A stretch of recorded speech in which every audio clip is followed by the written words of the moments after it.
Aku menoleh. Kuhela nafasku. Cepat-cepat aku beranjak dari tempat dudukku. Kesal. Sudah Rosi bilang, kalau mau ke depan, bilang sama Rosi. Rosi bantu. Jangan jalan sendiri. Jatuh kan? Ketusku. Aku melangkah, mendekati sosok wanita tua yang tengah jatuh dengan posisi terduduk di lantai. Mbah Tin, sosok wanita renta itu memandangku datar, tanpa ekspresi. Selalu dan selalu hal itu terjadi. Terjadi di saat rintik hujan mulai jatuh membasahi tanah. Entah kenapa, setiap rintik hujan turun, Mbah Tin selalu ingin berlari keluar rumah. Ini masih mendingan dibanding beberapa bulan lalu. 3 bulan lalu, Mbah Tin malah teriak-teriak sambil sesekali memanggil sebuah nama yang tidak terdengar jelas. Setiap kutanya kepada Mama apa yang terjadi dengan Mbah Tin, Mama selalu menjawab pertanyaanku dengan senyum. Tidak usah khawatir, Ros. Pokoknya, tugasmu hanya menjaga Mbah Tin supaya tidak terjadi apa-apa. Jawab Mama dengan senyum khasnya. Tambah penasaran kan? Sebenarnya, wanita tua yang gurat kecantikannya masih terlihat itu tidak terlalu merepotkan. Aku bisa melakukan aktivitasku sambil duduk di dekat kursi rodanya. Iyalah, seorang cucu harus sayang kepada neneknya. Eits, jangan salah, Mbah Tin bukanlah nenekku. Beliau adalah pengasuhku saat aku masih kecil. Kata mamaku, Mbah Tin sudah ikut dengan nenekku sejak mama masih kecil. Tahu tidak, aku paling benci musim hujan. Bukan karena rumahku kebanjiran atau kehujanan. Bukan, rumahku nyaman. Kemana-mana mamah tercintaku mengantarku dengan mobilnya. Masalahnya, setiap musim hujan, aku harus ekstra waspada jadi suster untuk Mbah Tin. Aku harus selalu di sisinya, menemaninya, dan menjaganya. Apalagi saat hujan mulai jatuh ke bumi.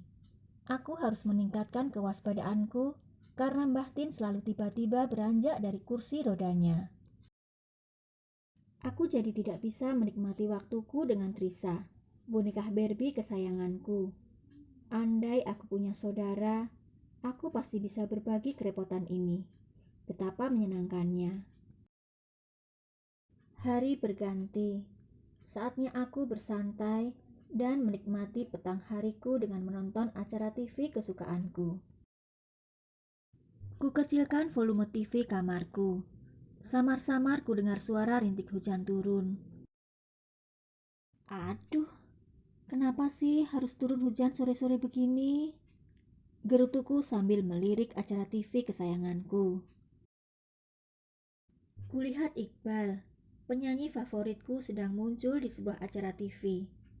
Entah kenapa, aku malas sekali turun ke bawah menemani Mbah Tin. Apalagi harus mematikan TV saat Iqbal tampil. Ah, beberapa menit lagi saja. Toh Mbah Tin juga tidak bakal kemana-mana. Batinku sambil mengeraskan volume TV-ku. Rosi, Rosi, bangun. Mbah Tin nak. Ku dengar suara pintu kamarku digedor sangat keras.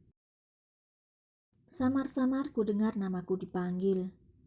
Tumben, keras sekali mamah memanggil namaku. Kulihat jam dinding kamarku. Ya Tuhan, aku tertidur. Kumatikan TV kamarku yang masih menyala. Iya Ma, ada apa Ma? Jawabku sambil membuka pintu kamarku. Ya Tuhan, kulihat baju Mama berdarah. Aku panik. Aku menurut saja ketika Mama memintaku ganti baju. Dan kami langsung meluncur menuju rumah sakit. Kulihat di balik kaca ruang ICU di rumah sakit. Mbah Tin tergeletak tak berdaya. Ada selang yang terhubung di hidungnya. Infus tertancap di tangan. Belum lagi perban melingkar di kepalanya. Aku tak tega memandang Batin dengan keadaan seperti itu. Semua itu salahku. Salahku. Ucapku lirih. Tak kuasa aku menahan air mata yang menetes. Mamah memelukku hangat. Andai aku tidak egois dan mau turun menemani Batin, pasti tidak akan terjadi hal seperti ini. Aku terisak. Mamah membawaku menjauhi ruang ICU rumah sakit tempat Batin dirawat. Sudah saatnya kamu mengetahui kenapa Batin begitu berharga bagi Mamah, nak. Ada banyak alasan kenapa Mamah menyuruhmu menjaganya. Ucap Mamah sambil menyeka air mataku. Lalu, cerita mencengangkan itu mengalir dari mulut mamahku, sehingga aku paham semua hal yang membuatku penasaran selama ini. Setelah Mbah Tin boleh pulang kembali, aku mengajak Mbah Tin menghirup udara segar di halaman rumah. Udara sangat cerah. Aku duduk di dekat kursi roda, menemani sosok wanita renta yang menatapku sambil tersenyum. Senyum yang indah sekali. Aku memeluknya. Si. Ku dengar sebuah nama terucap. Aku tersenyum. Ternyata nama yang selalu aku dengar tidak jelas dari mulut Mbah Tin itu adalah Sisi. Sisi adalah nama kesayangan Mbah Tin untukku saat aku masih kecil. Aku baru tahu saat Mama menceritakan semua di rumah sakit tempo hari. Ternyata selama ini Mbah Tin mengalami trauma berat. Dulu saat umurku 2 tahun, saat hujan deras, aku berjalan tertatih menuju depan rumah tanpa sepengetahuan Mbah Tin. Di halaman rumahku, aku terpeleset oleh air dan menangis keras.